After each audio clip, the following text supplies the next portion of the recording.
Hello everyone, আসসালামু আলাইকুম। Welcome to learning point. আজকে আমরা জানবো বাংলাদেশের প্রধান উপদেষ্টা অর্থাৎ অন্তর্বর্তীকালীন প্রধান উপদেষ্টা ডক্টর মোহাম্মদ ইউনূস সম্পর্কে। ডক্টর মোহাম্মদ ইউনূস যে পুরস্কারগুলো পেয়েছেন সেগুলো সম্পর্কে। ডক্টর মোহাম্মদ ইউনূস প্রথম যে পুরস্কারটি পান সেটি হচ্ছে প্রেসিডেন্সি অ্যাওয়ার্ড 1978 সাল। এরপরে পান হচ্ছে রেমন ম্যাগসেসে পুরস্কার 1984 সালে। এরপরে কেন্দ্রীয় ব্যাংক অ্যাওয়ার্ড পান 1985 সালে। এরপর স্বাধীনতা পুরস্কার পান 1987 সালে।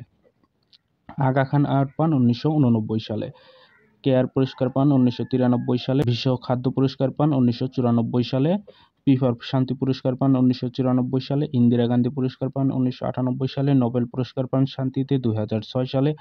যুক্তরাষ্ট্রের প্রেসিডেন্ট পদক ও চ্যান্সেলর পদক পান 2008 সালে। United state presidential medal of freedom পান 2009 সালে। যুক্তরাষ্ট্রের কংগ্রেশনাল গোল্ড মেডেল পান 2010 সালে। ট্রি অফ পিস পুরস্কার পান 2024 সালে। আমাদের ভিডিওগুলো যদি ভালো লেগে থাকে আমাদের পেজ এবং ইউটিউব চ্যানেল সাবস্ক্রাইব করে রাখুন এবং পরবর্তীতে আপনারা সহজেই আমাদের ভিডিওর নোটিফিকেশনগুলো পেয়ে যাবেন। ধন্যবাদ সবাইকে।